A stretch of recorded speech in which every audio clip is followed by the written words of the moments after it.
I'm Matt Gelka in Washington, where a vocal part of the president's base isn't satisfied with the DOJ's explanation on the Jeffrey Epstein case. Are you still talking about Jeffrey Epstein? Plenty of people are, including some of the most staunch Trump supporters in MAGA world. The Justice Department's abrupt announcement this week that there would be no additional documents released in the Jeffrey Epstein sex trafficking and suicide case, and that there was no client list or evidence he was murdered, caused some on the right to erupt. She's either lazy and incompetent, or she willingly humiliated some of the president's most loyal supporters. I'm going to predict her days are numbered as a member of the Trump administration. Megyn Kelly represented just some of the MAGA frustration pointed at Attorney General Pam Bondi. Conservative influencers were invited to the White House in February, where they were given Epstein file binders marked Phase 1. The Attorney General raised expectations that there would be more to come as they looked over evidence. The DOJ may be releasing the list of Jeffrey Epstein's clients? Will that really happen? It's sitting on my desk right now to review. Far-right activist Laura Loomer said Bondi should resign for lying to the American people. Commentator Liz Wheeler, who was invited to the White House in February for the binder event, said the Attorney General should be fired. She said she would deliver, and she didn't. Something she said, either then or now, is not true. That is a big, big problem. Bondi tried to clarify her client list comments at a cabinet meeting this week, while the president essentially told supporters to get over it. It's sitting on my desk to be reviewed, meaning the file along with the JFK, MLK files as well. That's what I meant by that. Are people still talking about this guy, this creep? That is unbelievable. House Democrats on the Judiciary Committee sent a letter to Bondi this week, demanding the release of any Epstein documents that mention President Trump, also alleging there's a DOJ pattern of covering up any potentially damaging information related to the president. Reporting in Washington, I'm Matt Gelka. Outrage tonight following the DOJ's announcement there is no evidence Jeffrey Epstein kept a client list or was murdered. The announcement coming after months of hints that new information was going to be released. The National News Desk, Jeff Harris joining us. So a lot to unpack here clearly, but let's start with Attorney General Pam Bondi now facing mounting scrutiny. And some even calling for her resignation, Didi. For months, Bondi promised the release of documents on Epstein, including a supposed client list she once implied was actually sitting on her desk. But the recent DOJ memo undercut those statements, now fueling outrage.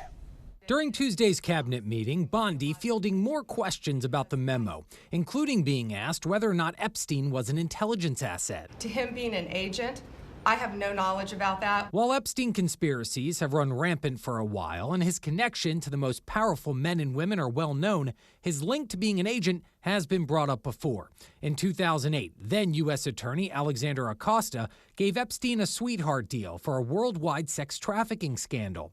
In 2019, while serving in the Trump administration, Acosta was asked about Epstein being an intelligence asset after the DOJ released a report on that investigation. I would hesitate to take this reporting as fact. Rumors and intrigue also continue to swirl due to conflicting CCTV information. In 2020, U.S. prosecutors said jail footage was destroyed by accident. But on Monday, the DOJ and FBI released a 10-hour video recorded outside Epstein's cell door to prove his death was a suicide, but timestamps skipped from 11:58 to midnight. The evidence prior to it was showing he committed suicide. In response to the memo, several MAGA loyalists, including Laura Loomer, now calling for Bondi to resign. Writing in part on X, the American people in MAGA base will not tolerate being lied to. Conservative podcast host and Trump supporter Megyn Kelly also slamming Bondi over her handling of the Epstein files, saying her days are numbered. So she's either lazy and incompetent, or she willingly humiliated some of the president's most loyal supporters. Now, the memo is also likely to generate even more outrage from those who claimed Epstein's high-profile associates could be implicated in his crimes. The DOJ and FBI announcing no further charges are expected. Reporting for the National News Desk, I'm Jeff Harris. I'm Matt Gelka in Washington, where more influential voices that are also supporters of President Donald Trump seem to be unsatisfied with the administration's handling of the Jeffrey Epstein case. The controversy over the Trump administration's handling of the Jeffrey Epstein case has only grown in the weeks since the Justice Department made the decision that no more Epstein files would be released. Multiple MAGA media figures unleashed outspoken criticism of the DOJ's decision at Turning Point USA's summit over the weekend. Satisfied with the results of the Epstein investigation? Clap. How many of you are not satisfied with the results of the investigation? I guess they're just so dumb, they didn't realize that if you tell everybody you have the tapes of these crimes and then you issue a memo saying you're not going to prosecute anybody for the crimes, what are you saying? I'm covering up for the perpetrators of these crimes. Members of the administration had long teased there could be a possible list of influential people who took part in Epstein's sex trafficking scheme involving private jets and a personal island.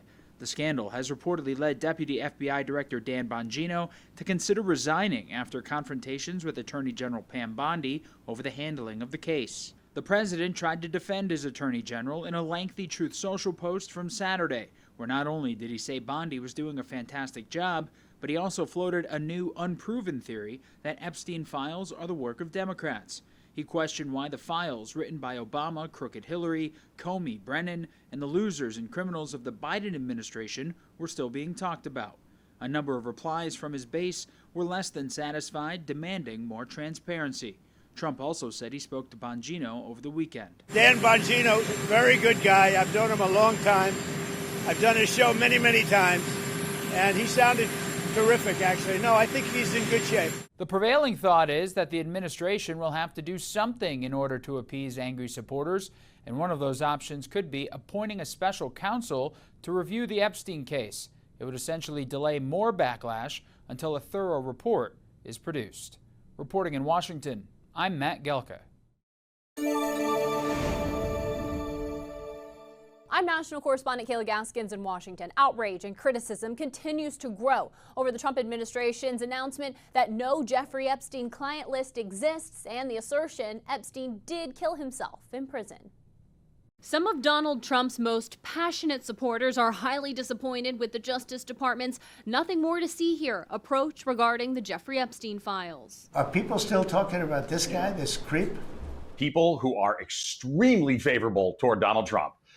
People are really, really angry about this issue. We spoke with Jeffrey Epstein's former lawyer, Alan Dershowitz, who has been accused and cleared in the case. He says there are names of others accused of crimes in this case that are being withheld from the public. I have seen a redacted FBI report.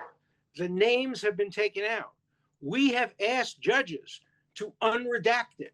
They have refused to because they want to protect the people whose names are in there. The public has the right to know those names. Dershowitz says 2 federal judges in New York have access to those names, not the Justice Department or Attorney General Pam Bondi. I think that they've disclosed everything that they have, but they don't have everything. When a judge seals material, it seals it from the government. According to a July memo from the Justice Department, the FBI conducted an exhaustive review of the Epstein files that revealed no incriminating client list.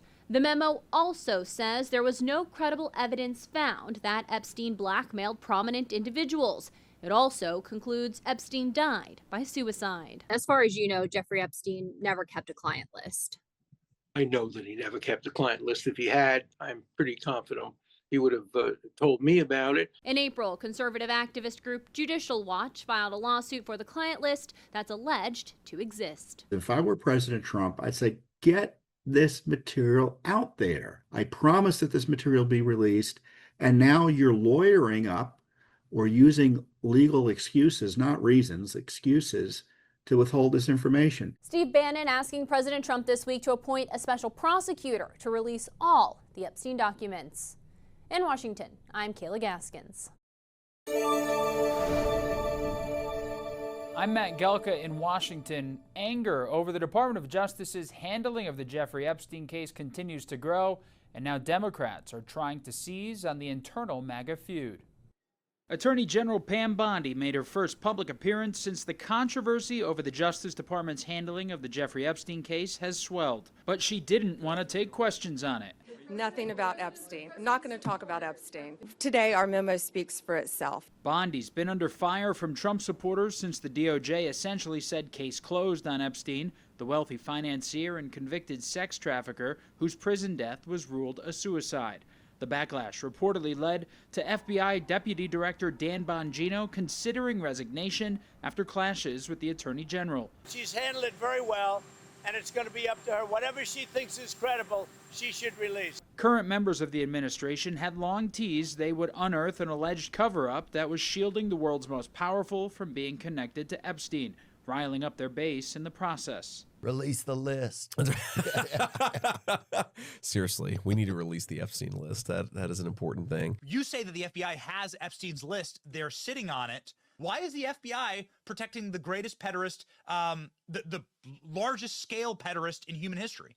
Simple, because of who's on that list. The president's Truth Social post defending Bondi and telling supporters to move on was met with thousands of angry comments. Some of his biggest supporters are still pressing for more. I really think people deserve transparency on that. Now Democrats are sounding a lot like Republicans, trying to seize on the MAGA rift, demanding a full file release, and mentioning Epstein whenever they can. What is Attorney General Pam Bondi hiding? She needs to release the Epstein files as soon as possible. House Speaker Mike Johnson said during a podcast Tuesday he'd support congressional testimony from Ghislaine Maxwell, Epstein's convicted sex offender ex-girlfriend. And he also said for Pam Bondi to come forward and explain everything to the American people. Reporting in Washington, I'm Matt Gelka. But I agree with the sentiment that we need to put it out there. And you know, Pam Bondi, I don't know, when she originally made the statement, I think she was talking about documents, as I understood it, they were on her desk. I don't know that she was specific about a list or whatever, but she needs to come forward and explain that to everybody. Speaker Mike Johnson there breaking from President Trump's stance when it comes to disclosures on the Jeffrey Epstein case. Former U.S. Attorney John Fishwick joining us to discuss where this story may go next. It's great to see you. Axios reporting citing conversations with administration officials and top outside advisors saying the White House is considering possibly appointing a special counsel to investigate, removing redactions to already released documents, or petitioning courts to unseal records. Which do you think is the most likely outcome and why? Well, I think the administration should do both. I think Pam Bondi has bungled this, and so I think the country wants transparency. So there's two ways to do it. DOJ can reach out to the courts where these documents are sealed and say, look, immediately unseal these. We want to make them public. And I think because the public has lost confidence in the Attorney General, I think she should appoint an attorney, a special counsel, or perhaps a Trump-appointed U.S. attorney to review the documents and to make the appropriate release to the public. I think because of her lack of confidence and transparency that the public has in what she's done, I think the best thing to do is to bring in another lawyer who looks at it and then does release the files. I mentioned earlier unsealing records. In 2018, I believe it was, the Miami Herald petitioned the courts to unseal documents connected to a lawsuit against Ghislaine Maxwell. They were successful. Who has the power to petition a court to unseal documents connected to this case? Well, Dee Dee, the entity that has the biggest power is the Department of Justice. If they want to unseal documents or have documents released to the public, if they go to a federal judge and say, for example, the discovery in the Epstein criminal case, after all, he's dead, we want to release that to the public. We think there's a public interest in doing that. If the Department of Justice files that petition with the judges that have the case underneath their jurisdiction, they will be successful and release it. If, for example, a news organization does it and DOJ opposes it, they will be unsuccessful. But the Department of Justice could unseal these documents quickly. Well, you mentioned public interest. That clearly is here. Americans have a right to access, as you know, government information under the Freedom of Information Act. For that to even happen, though, the documents would have to be unsealed, correct? Help us connect the dots. Yeah, Dee Dee. So the way that would work is the Department of Justice would file a petition with the judge who oversaw the Epstein case and say, hey, look, this case is over. He's dead. We want to release these documents to the public. We think it's in the public interest to unseal these documents. And if DOJ takes that position with the courts, they will be quickly unsealed. All right, we'll wait and see. It is a case the world is watching. Former U.S. Attorney John Fishwick, always great to see you. Thank you for joining us. Thank you.